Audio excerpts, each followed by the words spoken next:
नमस्कार, peptic time देख रहे हैं आप। ये वीडियो हम आपको डराने के लिए नहीं बना रहे हैं, लेकिन भारत और पाकिस्तान के बीच जिस तरह से तनावपूर्ण हालात निर्मित हो चुके हैं, इन हालातों में इस वीडियो को देखना भी जरूरी है। ऑपरेशन सिंदूर के बाद भारत पाकिस्तान के बीच बढ़ते तनाव ने वैश्विक चिंता को जन्म दे दिया है। विशेषज्ञों ने चेतावनी दी है कि यदि यह तनाव परमाणु युद्ध में बदलता है तो इसका परिणाम मानवता के लिए विनाशकारी होगा। इस रिपोर्ट में हम परमाणु युद्ध की संभावित तबाही का विश्लेषण करेंगे, जो दोनों देशों और वैश्विक समुदाय के लिए गंभीर खतरा प्रस्तुत करता है। परमाणु युद्ध का पैमाना भारत और पाकिस्तान दोनों परमाणु हथियार संपन्न देशों के लिए काफी खतरनाक साबित हो सकता है। अनुमानों के अनुसार भारत के पास लगभग 160 से 170 परमाणु हथियार हैं, जिनमें अग्नि वी जैसी लंबी दूरी की मिसाइलें शामिल हैं। पाकिस्तान के पास 170 से 180 परमाणु हथियार हैं, जिनमें शाहीन मिसाइलें शामिल हैं। भारत और पाकिस्तान के किसी भी हिस्से को इन मिसाइलों से निशाना बनाया जा सकता है। दोनों देशों की सेनाएं फर्स्ट स्ट्राइक और सेकंड स्ट्राइक की रणनीति पर काम करती हैं, जिससे युद्ध की स्थिति में बड़े पैमाने पर विनाश सुनिश्चित है। संभावित तबाही का अनुमान वैज्ञानिक अध्ययनों और सिमुलेशनों जैसे प्रिंसटन यूनिवर्सिटी के 2019 के अध्ययन के आधार पर लगाया जा सकता है। भारत पाकिस्तान के बीच परमाणु युद्ध के परिणाम जैसे अनुमानित किए जा रहे हैं, वे काफी भयानक हैं।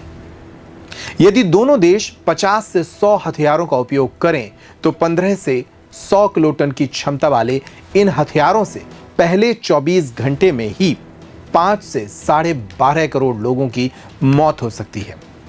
प्रमुख शहर जैसे दिल्ली, मुंबई, कराची और लाहौर पूरी तरह 24 घंटे में ही नष्ट हो सकते हैं।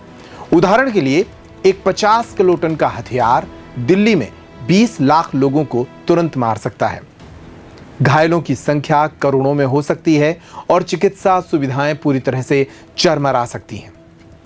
रेडिएशन और दीर्घकालिक प्रभाव भी काफी खतरनाक है। परमाणु विस्फोटों से निकलने वाला रेडियोधर्मी विकिरण लाखों लोगों में कैंसर, जन्मजात विकृतियां और अन्य बीमारियां पैदा करेगा। संभावित क्षेत्रों में पानी, मिट्टी और हवा दशकों तक जहरीली रहेगी, जिससे कृषि और जल आपूर्ति नष्ट हो जाएगी।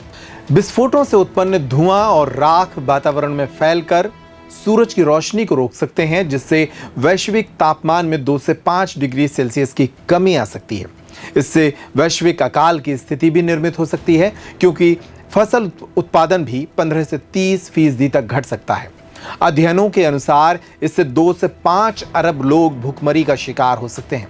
भारत और पाकिस्तान में खाद्य आपूर्ति पूरी तरह से ठप हो सकती है, जिससे बचे हुए लोग भी भूखमरी और बीमारियों का शिकार हो सकते हैं।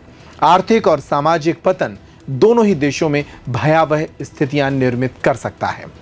भारत का $4 ट्रिलियन और पाकिस्तान का $340 अरब का अर्थतंत्र शून्य में बदल सकता है।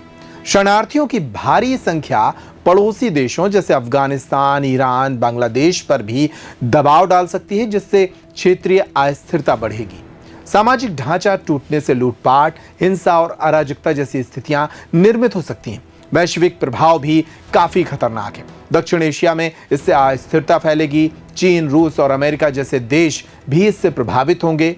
पड़ोसी देशों में रेडियोधर्मी कचरा और शरणार्थी संकट फैल सकता है। वैश्विक अर्थव्यवस्था पर भी इसका बुरा प्रभाव पड़ सकता है। तेल की आपूर्ति, व्यापार मार्ग, तकनीकी आपूर्ति श्रृंखला पर भी इसके दुष्परिणाम होंगे, जिससे वैश्विक मंदी की आशंका भी बनती है। पर्यावरणीय संकट भी बड़े पैमाने पर निर्मित होगा। परमाणु शीतकाल और रेडियोधर्मी प्रदूषण वैश्विक पारिस्थितिकी तंत्र को दशकों तक प्रभावित करेगा। विशेषज्ञों की चेतावनी है, जैसा कि प्रिंसटन यूनिवर्सिटी के प्रोफेसर एलन रोबोक बताते हैं, भारत और पाकिस्तान परमाणु युद्ध न केवल दक्षिण एशिया बल्कि पूरी दुनिया के लिए तबाही बन सकता है। यह मानव सभ्यता के लिए सबसे बड़ा खतरा होगा। भारतीय रक्षा विशेषज्ञ ब्रह्म चेलानी ने चेतावनी दी है कि पाकिस्तान की परमाणु नीति में पहले हमले की संभावना भारत को जवाबी कार्रवाई के लिए मजबूर कर सकती है, जिससे दोनों देश बर्बाद हो सकते हैं। संयुक्त राष्ट्र संघ के महासचिव एंटोनियो गुटेरेस ने 8 मई 2025 को अपील भी की है कि दोनों देश संयम बरतें और परमाणु युद्ध के भयावह परिणामों से बचें। परमाणु हथियारों के इस्तेमाल के बाद आपकी दुनिया वैसी नहीं रहेगी जैसी अभी है। इसलिए युद्ध कहीं भी लड़ा जा रहा हो, वो पूरी मानवता के लिए खतरनाक होता है। इस वीडियो में इतना ही। नमस्कार।